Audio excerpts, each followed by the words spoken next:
آزمائش۔ کسی گاہ میں رحیم نامی کسان رہتا تھا۔ وہ بہت نیک دل اور ایماندار تھا۔ اپنی ہی خوبیوں کی وجہ سے گاہ بھر میں مشہور تھا۔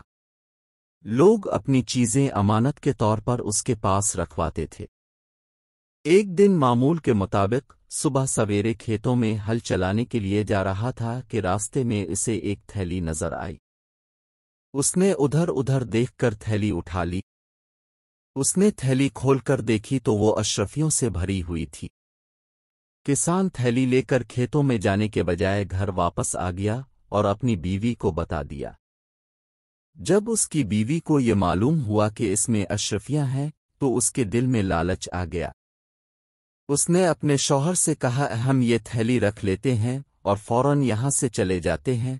شہر جا کر ہم بڑا سا گھر بنائیں گے اور اس میں آرام سے رہیں گے۔ بیوی کے کہنے کے باوجود کسان لالچ میں نہ آیا اور کہنے لگا، نہیں، میں ایسا نہیں کر سکتا۔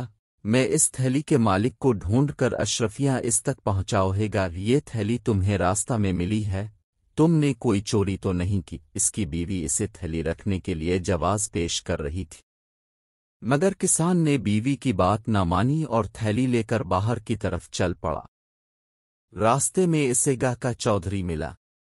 وہ کسان کے پاس آیا اور پوچھنے لگا، تم اس وقت کھیتوں میں کام کرنے کے بجائے یہاں نظر آ رہے ہو، خیریت تو ہے؟ کسان نے تمام واقعہ چودھری کو بتایا اور کہا، میں اس تھیلی کے مالک کو ڈھونڈ رہا ہوں تاکہ اس کی امانت اس تک پہنچا دوں۔ اس کی بات سن کر چودھری مسکرایا اور بولا، یہ تھیلی تمہارا انعام ہے۔ یہ سن کر کسان حیران ہوا اور حیرت زدہ ہو کر بولا، انعام؟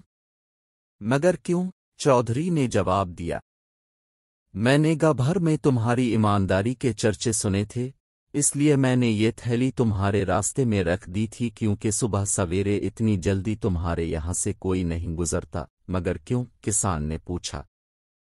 تمہاری ایمانداری کو آزمانے کے لیے اب یہ تھیلی تمہارا انعام ہے۔ چودھری نے کہا۔ کسان کے لاکھ منع کرنے کے باوجود چودھری نے بھی تھیلی اس سے نہ لی۔ کسان خوشی خوشی گھر آیا۔ اس نے اشرفیوں کی تھیلی اپنی بیوی کو دی اور کہا، اگر میں تمہارے کہنے پر لالچ کرتا تو ہرگز انعام میں یہ تھیلی نہ ملتی۔ پھر اس نے چودھری سے ہونے والی گفتگو اپنی بیوی کو بتا دی۔